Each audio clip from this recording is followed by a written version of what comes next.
Pregnant ஆன உடனேவே ஒரு 100 கேள்வியோட வராங்க. எனக்கு நடக்க முடியுமா, படிக்கட்டு ஏற முடியுமா, இது பண்ணுது அது பண்ணுது. லேட்டாக தான் மேரேஜ் ஆகுது, அதனால பிரெக்னன்சி வரக்கூடிய ஏஜுமே லேட் ஆகுது. அண்ட் நார்மல் கன்சம்ஷனுக்கு அவங்களுக்கு டைம் ஆகுது. உடனே குழந்தை பெற்றுக்கிறதுல வந்துட்டு நிறைய கன்ஃபியூஷன்ஸ் அண்ட் ஃபியர்ஸ் அப்படின்ற மாதிரியான விஷயங்கள். டெலிவரி ஃபியர் அப்படின்னு சொல்றது வந்து என்னன்னா, எனக்கு வந்து நார்மல் தான் ஆகும், எனக்கு சிசேரியன் தான் ஆகும், எனக்கு நிறைய காம்ப்ளிகேஷன்ஸ் வரலாம், என்னோட மோட் ஆஃப் டெலிவரி இப்படி தான் இருக்கும், நிறைய ப்ரீஃபிக்ஸ்ட் ஐடியாஸோட வராங்க. அதாவது மேடம், ஆரம்பத்திலேயே இந்த பிரெக்னன்சி வந்து டெலிவரி வந்துட்டு எனக்கு நார்மல் ஆகாது, சிசேரியன் தான் ஆகும், ஏன்னா எனக்கு ஏஜ் ஆயிடுச்சு, எனக்கு வந்து ஒர்க் லைஃப் வந்து சரியில்லை, ஒருவேளை ஹாஸ்பிட்டல்ஸ்லாம் வந்து வேணும்ட்டே எனக்கு வந்துட்டு சிசேரியன் பண்ணிடுவாங்களோ, இது மாதிரி அன்னெசரியான ஃபியர்ஸ் வந்து அதிகமாக இருக்கு. இந்த பதட்டத்தோடு இருக்கும்போது அவங்களுக்கு பிபி ஜாஸ்தி ஆகலாம், கடைசி டைம்ல அதுவே ஒரு ப்ராப்ளம் ஆகும், ஆங்ஸைட்டி டிசார்டர் வரும், ஸ்லீப்லெஸ்னஸ் வரும். இது எல்லாமே ஒன்னொன்னு காம்ப்ளிகேட் பண்ணி அவங்க நினைச்சதுதான் நடக்கிற மாதிரியான சிச்சுவேஷனும் மாறிடும். எனக்கு பாலே வரல அப்படிங்கறத வந்து ஒரு ப்ரீஃபிக்ஸ்ட் ஐடியாவா வச்சுக்கிறாங்க. அந்த வரலங்கிறத ரொம்ப ஹைலைட் பண்ணி சொல்லும் போது the girl gets very stressed. அதை நம்ம எப்படி டீல் பண்ணலாம்? மதருடைய ஸ்லீப் அப்படிங்கிறது ரொம்ப முக்கியம். அட்லீஸ்ட் அவங்க ஒரு 3 to 4 hours ஆகுது ஒரு நல்ல சவுண்ட் ஸ்லீப் இருந்துச்சுன்னா it is going to promote lactation also. டெலிவரிக்கு அப்புறம் ஒரு மதர் வந்து உண்மையாவே ஹாப்பியா இருக்கிறதுக்கு நேச்சுரலா என்ன வழிகள், அதுக்கு என்ன சஜஷன்ஸ் நீங்க நினைக்கிறீங்க? என்னை பொறுத்த வரைக்கும் நான் நிறைய பேஷண்ட்ஸ்க்கு வந்துட்டு இந்த போஸ்ட்மார்ட்டம் டிப்ரெஷன் இதில் பார்க்குறதுல அவங்க கேட்கக்கூடிய முக்கியமான விஷயம் ஹஸ்பண்டுடைய கேர். குழந்தை பிறந்த டைமில் குழந்தையோட எவ்வளோ டைம் ஸ்பெண்ட் பண்ணுறாங்க அப்படிங்கிறத விட ஒரு அரை மணி நேரமாவது மதர்ஸ் கூட ஸ்பெண்ட் பண்ணுறது ரொம்ப ரொம்ப முக்கியம். ஆஃப்டர் டெலிவரி ஒரு ஹஸ்பண்டுக்கு தான் ஒய்ஃப் மேலே இருக்கிற மரியாதை பல மடங்கு அதிகமாகுது. இது வந்து ஒரு விமனா I appreciate that a lot and I encourage that the husband stays with the wife during delivery.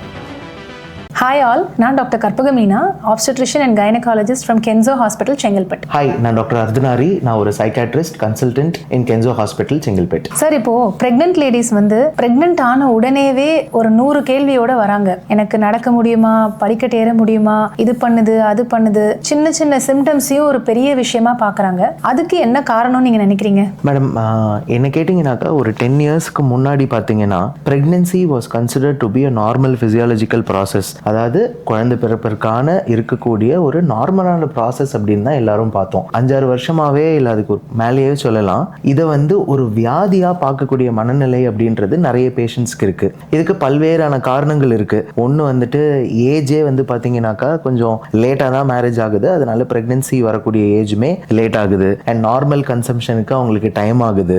உடனே குழந்தை பெற்றுக்கிறதுல வந்துட்டு நிறைய கன்ஃபியூஷன்ஸ் அண்ட் ஃபியர்ஸ் அப்படின்ற மாதிரியான விஷயங்கள் இருக்கு. ஸோ இது எல்லாமே முதல் கட்ட பதட்டமா நிறைய பெண்களுக்கும் அவங்களுடைய குடும்பத்துக்கும் உருவாகிடுது. பொதுவாக வந்து சோஷியல் மீடியாவில் பார்த்தீங்களா மேடம், நிறைய ஹெல்த் ப்ரொஃபஷனல்ஸோடைய இன்ஃப்ளூயன்ஸை வந்து அவங்க எடுத்துக்கிறாங்க. எல்லாருடைய இன்புட்டையும் எடுத்துக்கும் போது அவங்களுக்கு எல்லா விஷயம் தனக்கு இருக்குமோ அப்படிங்கிற எண்ணம் வருது. அந்த எண்ணம் கொஞ்சம் கொஞ்சமா சந்தேகமா மாறுது, அந்த சந்தேகம் பயமாவே மாறிடுது. இதனால தான் அவங்களுக்கு இன்ஃபர்மேஷன் ஃபெட்டிக் அப்படிங்கிற ஒரு விஷயம் வருது. அதை உண்மைன்னு நம்பி அவங்களுடைய பதட்டமும் அதிகரிக்குது. இது ஒரு நார்மல் ப்ராசஸ் தான். இதுல நமக்கு சில அசௌகரியங்கள் இருக்கும் அப்படின்னு நினைக்கும் போது அவுட்புட்டா வரக்கூடிய குழந்தைய பத்தி மட்டும் தான் நம்மளோட சிந்தனை இருக்கும். அது வந்து ஒரு ஹெல்த்தி பிரெக்னன்சியா இருக்கும். அடுத்து டெலிவரி ஃபியர் அப்படின்னு சொல்றது வந்து என்னன்னா, எனக்கு வந்து நார்மல் தான் ஆகும், எனக்கு சிசேரியன் தான் ஆகும், எனக்கு நிறைய காம்ப்ளிகேஷன்ஸ் வரலாம், என்னோட மோட் ஆஃப் டெலிவரி இப்படி தான் இருக்கும், நிறைய ப்ரீஃபிக்ஸ்ட் ஐடியாஸோட வராங்க. அது மாதிரி இருக்கும்போது டாக்டருக்கும் அது டிஃபிகல்ட் சிச்சுவேஷன், பேஷண்ட்டுக்கும் அது டிஃபிகல்ட் சிச்சுவேஷன். இதை எப்படி டீல் பண்ணலாம் சார்? அதாவது மேடம், நீங்க சொன்ன மாதிரி ப்ரிஃபிக்ஸ்டா அவங்க வராங்க அப்படிங்கிறது தான் அங்க ப்ராப்ளம். ஆனா ப்ரிஃபிக்ஸ் அப்படிங்கிற ஒரு விஷயம் வந்துட்டு இதுக்கு முன்னாடி வந்து நல்ல விஷயமா அமைஞ்சிருக்கு. வீட்டில் ஒரு பிரெக்னென்ட் உமன் இருக்காங்கனாக்கா அவங்க வீட்டில் வயசானவங்க இருப்பாங்க. அவங்களாம் என்ன சொல்லுவாங்க, இந்த டைம்ல நீ சந்தோஷமா இருக்கணும்பா, இந்த டைம்ல நீ பாசிட்டிவா திங்க் பண்ணணும்பா, ஒரு சாமி படம் பாரு, இல்லை நல்ல விஷயங்களை பேசு பழகுங்கிற மாதிரி அவங்களுடைய என்விரான்மெண்ட் எல்லாத்தையுமே அவங்க பாசிட்டிவா மாற்றுவாங்க. அண்ட் அவங்களுடைய தாட் ப்ராசஸும் எப்படி இருக்கும், சுகப்பிரசவம் ஆகிடும், நல்லபடியாக நம்ம குழந்தைய பெற்றெடுப்போன்ற மாதிரியான ப்ரிஃபிக்ஸ்ட் ஐடியா அவங்களுக்கும் இருக்கும். இந்த ப்ரிஃபிக்ஸ்ட் ஐடியா இருக்கும்போது மெஜாரிட்டி ஆஃப் த டைம் வந்து பார்த்தீங்கன்னா அந்த pregnancy period will be happy and hopeful. அதுக்கு தகுந்த மாதிரியான விஷயங்கள் அதிகமாக அவங்க அட்ராக்ட் பண்ணுவாங்க. இதே இப்போ கரண்டாக பார்க்கும்போது ஆரம்பத்திலேயே இந்த ப்ரெக்னன்சி வந்து டெலிவரி வந்துட்டு எனக்கு நார்மல் ஆகாது, சிசேரியன் தான் ஆகும், ஏன்னா எனக்கு ஏஜ் ஆயிடுச்சு, எனக்கு வந்து ஒர்க் லைஃப் வந்து சரியில்லை, ஒருவேளை ஹாஸ்பிட்டல்ஸ்லாம் வந்து வேணும்ட்டே எனக்கு வந்துட்டு சிசேரியன் பண்ணிடுவாங்களோ, இது மாதிரி அன்னெசரியான ஃபியர்ஸ் வந்து அதிகமாக இருக்கு. அண்ட் எல்டர்ஸும் நிறைய பேர் அவங்கள சுற்றி இருக்கிறது இல்லை. Most of them are having microscopic ஃபேமிலிஸ்ன்றதுனால அவங்களே வேலை செஞ்சுட்டு எல்லா இடத்துலையும் போகும்போது பார்க்குறவங்களாம் ஐயோ நீங்கள் ப்ரெக்னெண்ட்டாக இருக்கீங்களா, எப்படி வேலைக்கு வரீங்களா, உங்களுக்கு வந்து நார்மல் அதுன்னு ஆகும், எங்களுக்கு தெரிஞ்சவங்க இந்த மாதிரி ஆயிட்டாங்க அப்படின்ற மாதிரி காசிப்ஸ் தான் அவங்களை சுற்றி நிறைய இருக்கு. So this creates a negative environment for them and அதனாலேயே அவங்க நிறைய விஷயங்களை நெகட்டிவாக ப்ரிஃபிக்ஸ் பண்ணிக்கிறாங்க. நம்ம ப்ரெக்னென்ட் ஆகும்போது ஆகிறதுக்கு முன்னாடியிலேருந்தே நீங்களும் உங்கள் ஹஸ்பண்டும் you have to sit and prepare for the pregnancy. What are all the things that can happen, I have to go and ask my gynaecologist. அவங்க வந்து எனக்கு இதுக்கான பாசிபிலிட்டிஸ் இருக்குன்னு சொன்னாங்கன்னா அதுக்கான மெஷர்ஸும் என்னன்றதை அவங்க சொல்லுவாங்க. You just have to follow that with a positive attitude. இதெல்லாம் பண்ணா எனக்கு நார்மல் ஆகிறதுக்கான வாய்ப்புன்னு சொல்லிட்டாங்க இல்லையா, அதை ஃபாலோ பண்ணாலே போதும், ஆக்சுவலாக அவங்களுக்கு நார்மல் இருக்கும். இதை விட்டுட்டு ஒருவேளை ஆகலாங்கிறத மட்டும் அவங்க ப்ரிஃபிக்ஸ் பண்றது தான் is a problematic behaviour which is obviously going to lead to a lot of problems. இந்த பதட்டத்தோடு இருக்கும்போது அவங்களுக்கு பிபி ஜாஸ்தி ஆகலாம், கடைசி டைம்ல அதுவே ஒரு ப்ராப்ளம் ஆகும், ஆங்ஸைட்டி டிசார்டர் வரும், ஸ்லீப்லெஸ்னஸ் வரும். இது எல்லாமே ஒன்னொன்னு காம்ப்ளிகேட் பண்ணி அவங்க நினைச்சது தான் நடக்கிற மாதிரியான சிச்சுவேஷனும் மாறிடும். ஸோ உங்களோட தாட் ப்ராசஸை கிளீனா வச்சுக்கிட்டா it is going to be a very healthy period of pregnancy. ஒரு போஸ்ட்மார்ட்டம் பீரியட்ல வந்து லாக்டேஷன் இம்ப்ரூவ் ஆகிறதுக்கு என்னென்ன வழிகள் அப்படிங்கிறது இப்போ நம்ம பார்க்கணும். பொதுவாக ஒரு டெலிவரி முடிச்சவங்களுக்கு அது நார்மலோ சி செக்ஷனோ 2 to 3 days ஒரு ஹீலிங் டைம் நம்ம கொடுக்கணும். அந்த டைம்ல நேச்சுரலா பிரஸ்ட் ஃபீடிங் இன்க்ரீஸ் ஆகும். பட் இப்போ ஆஃப் லேட்டா நிறைய பேர் பார்த்தீங்கன்னா எனக்கு பாலே வரல அப்படிங்கறத வந்து ஒரு ப்ரீஃபிக்ஸ்ட் ஐடியாவா வச்சுக்கிறாங்க. அந்த வரலங்கிறத ரொம்ப ஹைலைட் பண்ணி சொல்லும் போது the girl gets very stressed. அதை நம்ம எப்படி டீல் பண்ணலாம்? நம்ம நார்மல் ஃபிசியாலஜி வந்து பொறுத்த வரைக்கும் பார்த்தீங்கன்னா குழந்தை பிறந்த உடனே இமீடியட்டா வந்து பால் சுரக்கிறது அப்படிங்கிறது நிறைய பேருக்கு இருக்கிறது இல்லை. இப்போ இருக்கிற ஜென்ரேஷனுக்கு அதிகப்படியான காரணம்ன்றது பார்த்தீங்கன்னா ஸ்ட்ரெஸ் தான். ரொம்ப ப்ரீஆக்கிபைடாக இருக்காங்க, ரொம்ப வந்துட்டு ஸ்ட்ரெஸ்ஃபுல்லாக இருக்காங்க.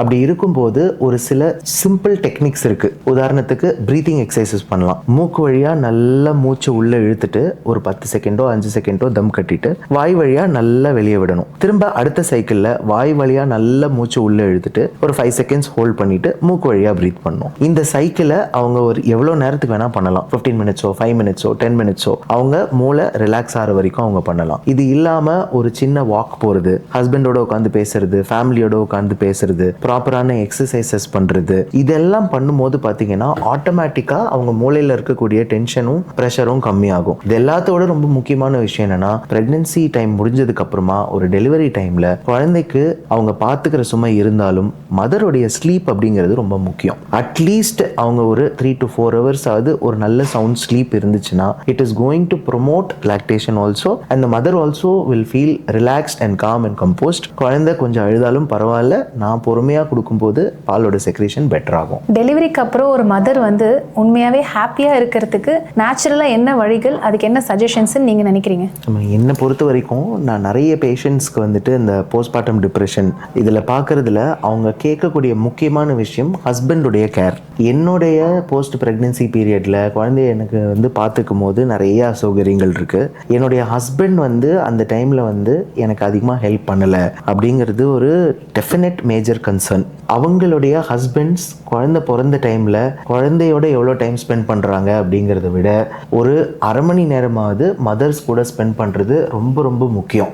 ஏன்னா ஹஸ்பண்ட் அண்ட் ஒய்ஃப் கல்யாணம் ஆனதுக்கப்புறம் குழந்தை பிறந்துருச்சுன்னா குழந்தை பிறக்கக்கூடிய டைம்ல தான் ஹஸ்பண்ட் அண்ட் ஒய்ஃபுக்கு இருக்கக்கூடிய பாண்ட் அப்படிங்கிறது ரொம்ப அழகா உருவாகும். ஸோ அந்த பீரியட்ல நிறைய கஷ்டங்கள் இருக்கும், நிறைய சண்டைகள் இருக்கும். என்ன சண்டை போட்டாலும் என் ஹஸ்பண்ட் என் கூடவே இருந்து ஹெல்ப் பண்ணாரு அப்படிங்கிற ஒரு தாட் அந்த ஒய்ஃப்க்கு ஹஸ்பண்ட் மேல இருக்கக்கூடிய ஈர்ப்பையும் நம்பிக்கையும் பன்மடங்கு அதிகப்படுத்தும். ஹஸ்பண்ட்ஸ் வந்து ரொம்ப சிம்பிளா என்னோட ஒய்ஃப் கூட இருக்கக்கூடிய ரிலேஷன்ஷிப் நல்லா இருக்கணும்னா அந்த பிரெக்னன்சி வந்ததுக்கு அப்புறம் குழந்தை பிறந்ததுக்கு அப்புறம் அவங்களோட நிறைய டைம் ஸ்பெண்ட் பண்ணாலே போதும். அண்ட் இது வந்து அவங்களுடைய போஸ்ட் பிரெக்னன்சி பீரியடையும் ரொம்ப பியூட்டிஃபுல்லாகவும் மாற்றும், மெமரபிளாகவும் மாற்றும், ரிலாக்ஸ்டா ஹாப்பியாகவும் இருப்பாங்க.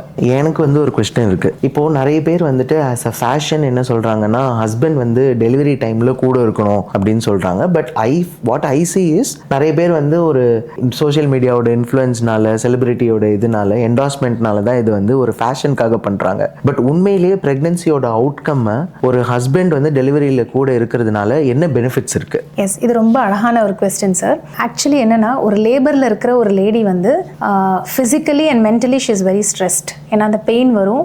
எஸ்பெஷலி ஃபர்ஸ்ட் டைம் டெலிவரிக்கு வரவங்களுக்கு வந்து ஒரு ஐடியா இல்லை பெயின் எப்படி இருக்கும், என்ன இன்டென்சிட்டியில் இருக்கும், யாரெல்லாம் நம்ம கூட இருக்க போகிறாங்க, எத்தனை நேரம் நம்ம பெயினில் இருக்கணும், என்ன மாதிரி டெலிவரி ஆக போகுது, எதுவுமே அவங்களுக்கு ஒரு ஐடியா இல்லை. அதுவே ஒரு பெரிய பதட்டம். ஸோ ஹஸ்பண்ட்ஸ் வந்து கூட இருக்கிறது வந்து it's a very big psychological support. Point number 1. Point number 2, அவங்க வந்து அவங்களுடைய ஃபிசிக்கல் மென்டல் பேலன்ஸ் வந்து ரொம்ப நல்லா இருக்கும். 3வது வந்து அவங்களால கோஆப்ரேட் பண்ண முடியும். டெசிஷன் மேக்கிங் இன் லேபர், அதாவது இப்போ ஒரு எபிடியூலுக்கு போகிறோமா இல்லையா, ஒரு பனிக்குடம் நீர் உடைக்க போகிறோம், ஒரு ட்ரிப்ஸ் போட போகிறோம், நம்ம எது சொன்னாலும் அதை ஏற்றுக்கக்கூடிய மனப்பான்மை ஒரு ஜாயிண்ட் ரெஸ்பான்சிபிலிட்டியாக அது பார்க்கப்படுது அந்த இடத்துல. So the support of the husband plays a very important role there. And one more முக்கியமான விஷயம் வந்து டியூரிங் டெலிவரி, அதாவது ஒரு நார்மல் வெஜைனல் டெலிவரி நடக்குதுன்னா ஹஸ்பண்ட் கூட இருந்து சப்போர்ட் பண்ணி அதை புஷ் பண்ணுமா, உன்னால் முடியும், அந்த மாதிரி ஒரு 4-5 பாசிட்டிவான இன்புட்ஸும் ஒரு என்கரேஜ்மெண்ட்டும் கொடுக்கும்போது the mother performs very very well. நம்ம என்னதான் டாக்டர்ஸாக பேராமெடிக்கல் ஸ்டாஃபாக கூட இருந்து சப்போர்ட் கொடுத்தாலும்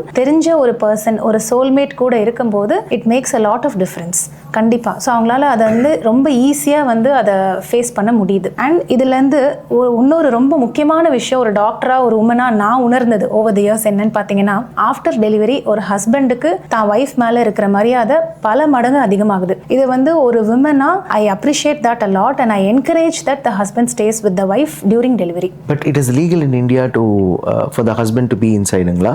S in during a vaginal delivery கட்டாயமாக நம்ம என்கரேஜ் பண்ணலாம். பட் ஃபார் ஆப்ரேட்டிவ் டெலிவரி சிசேரியன்ஸில் வந்து நம்ம அலோவ் பண்ணுறதில்ல for various other reasons. But for normal deliveries கண்டிப்பாக ஹஸ்பண்ட்ஸ் கூட இருக்கலாம். டெலிவரியான ஒரு மதருக்கு என்ன மாதிரி சிம்டம்ஸ் இருந்தால் ஒரு சைக்காட்ரிஸ்ட் கன்சல்டேஷன் தேவைப்படும்? யூஸ்வலாக மேம் டெலிவரியே வந்துட்டு ஒரு DTS process, whether it is normal or caesarean delivery. So ஒரு டெலிவரி ஆனதுக்கு அப்புறமா பார்த்தீங்கன்னா ஒரு ஃபர்ஸ்ட் 1 வீக்குக்கு மதருக்கு lot of mood swings will be there, crying spells இருக்கும், அவங்க வந்து டல்லாகவே இருந்துட்டு இருப்பாங்க. இந்த பீரியட் ஒரு ஃபர்ஸ்ட் 2 வீக்ஸ்க்குள்ளே இருக்கக்கூடிய பீரியட் வந்துட்டு நம்ம வந்து போஸ்ட்மார்ட்டம் ப்ளூஸ் அப்படின்னு சொல்லுவோம். இந்த டைம் யூஸ்வலாக பார்த்தீங்கன்னாக்கா ஒரு 2-3 நாள் நல்லா தூங்கி எந்திரிச்சாலே யூஸ்வலாக அது செட்டில் ஆகிடும். Within 1 week or 10 days it settle ஆகிடும். ஒரு 2 வாரத்துக்கு மேலே அவங்களோட மூடு வந்து தொடர்ச்சியாகவே சோகமாகவே இருக்குது, வேற எதுலேயுமே அவங்களுக்கு இன்ட்ரெஸ்ட் காட்டல. முக்கியமாக குழந்தைக்கு பால் கொடுக்கறதுலையோ குழந்தைய டேக் கேர் பண்ணிக்கிறதுலையோ சுத்தமாக அவங்களுக்கு இன்ட்ரெஸ்ட் வரல. குழந்தைய பார்த்தா எரிச்சல் ஆகுறாங்க, இல்லை அவங்க எல்லாரையுமே வந்து எரிஞ்சு விழுந்துக்கிட்டே இருக்காங்க, சாப்பிட்றதுக்கு மறுக்கிறாங்க, சுத்தமாக தூங்க மாட்டேங்கிறாங்க, அழுதுகிட்டே இருக்காங்க. இந்த மாதிரியான அறிகுறிகள் ஒரு 2 வாரத்துக்கு மேலே தொடர்ச்சியாகவே இருக்குது. அவங்க வந்து எனக்கு இறந்து போயிடலாம் போல இருக்குது, தற்கொலை பண்ணிக்கலாம் போல இருக்குது, இது மாதிரியான எண்ணங்கள் அவங்க சொல்லும் போது டெஃபினட்டாக அவங்களுக்கு ஒரு போஸ்ட்மார்ட்டம் டிப்ரெஷன் அது மாறி இருக்கு அப்படின்னு அர்த்தம். ஸோ இந்த டைமில் வந்து அவங்க வந்து ஒரு சைக்காட்ரிஸ்ட் பார்க்கலாம் அப்படிங்கிறது ரொம்ப முக்கியம். இதை வந்து ப்ராப்பராக அவங்கள வந்து மோட்டிவேட் பண்ணுறதுனாலையும் அவங்களுக்கு வந்து ஒரு ப்ராப்பர் ரெஸ்ட் கொடுக்கறதுனாலையும் கண்டிப்பாக இம்ப்ரூவ்மெண்ட் இருக்கும். மக்கள் வந்து இதை நம்ம தெரிஞ்சுக்கணும்.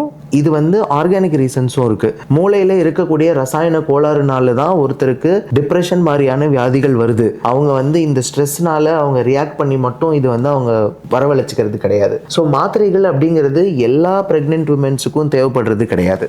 ஒரு சில பேருக்கு வெறுமனே கொஞ்ச நாளைக்கு ஒரு 2-3 நாளோ இல்லை ஒரு வாரமோ தூக்க மாத்திரைகள் கொடுத்தாலே யூஸ்வலாக அது செட்டில் ஆகிடும். அதை தாண்டி இருக்கக்கூடிய நபர்களுக்கு தான் வந்து நம்ம ஆன்டி டிப்ரெஷன்ஸ் அப்படின்றது கொடுக்கறது மாதிரி இருக்கும். அண்ட் அதுலேயுமே கூட குழந்தையும் சரி மதரையும் சரி அஃபெக்ட் பண்ணாத மாதிரியான நியூயர் மெடிசன்ஸ் இப்போ நிறைய அவைலபிளாக இருக்குது. அதோட டியூரேஷனும் பார்த்தீங்கன்னாக்கா ரொம்ப அதிக காலத்துக்கோ லைஃப் லாங்கோ தேவைப்படாது. ஸோ பொதுவாக வந்து இவங்களுக்கு இருக்கக்கூடிய ஃபியர் இதுதான், இந்த டைமில் மாத்திரை ஆரம்பித்தா வாழ்க்கை ஃபுல்லாக வந்து அவங்க மாத்திரை கொடுத்துருவாங்க, தூக்க மாத்திரை கொடுத்து அடிமை பழக்கம் உருவாக்கிடுவாங்க அப்படின்னு. கிடையவே கிடையாது. இந்த பிரெக்னன்சினால இது உருவான டிப்ரெஷன். ஸோ அதை ட்ரீட் பண்ணதுக்கு அப்புறமா பெரும்பாலான நபர்களில் அவங்களுக்கு கண்டினியூட் ட்ரீட்மெண்ட், லைஃப் லாங் ட்ரீட்மெண்ட்லாம் கண்டிப்பாக தேவைப்படாது. It be a short course. ஒரு 3 மாசத்துல அவங்களுக்கு நல்லா ஆயிடுச்சுன்னா கண்டிப்பாக நிறுத்திடலாம். ஆனால் ஒருத்தருடைய சிவியரிட்டியை பொறுத்து நம்ம வந்து அந்த ட்ரீட்மெண்ட்டோட டியூரேஷன் அப்படிங்கிறது மாறும். இதை பற்றின கரெக்டான நாலேஜ் வேணும்னா கரெக்டான நபர்கள் கிட்ட போய் நீங்கள் அதை கேட்டு தெரிஞ்சுக்கிறது தான் பெஸ்ட். உங்கள் கைனகாலஜிஸ்ட்டை கேட்டுக்கோங்க, உங்களோட சைக்காட்ரிஸ்ட்டை கேட்டுக்கோங்க. 2 பேரும் என்ன சொல்கிறாங்கன்றதை கேட்டு ஒரு செகண்ட் ஒப்பீனியன் வாங்கினா கூட பரவாயில்ல.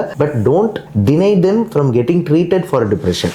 இந்த மாதிரியான இன்ஃபர்மேட்டிவ் வீடியோஸ், இன்ட்ரெஸ்டிங்கான வீடியோஸை உங்களுக்கு தெரிஞ்சுக்கணுமா, எங்கள் பேஜை ஃபாலோ பண்ணுங்க, லைக் பண்ணுங்க, ஷேர் பண்ணுங்க. உங்களுக்கு இந்த வீடியோ பிடிச்சிருக்குன்னா எங்களோட கமெண்ட் செக்ஷன்ல வந்து தம்ஸ் அப் கொடுங்க. Have a happy and stress-free pregnancy.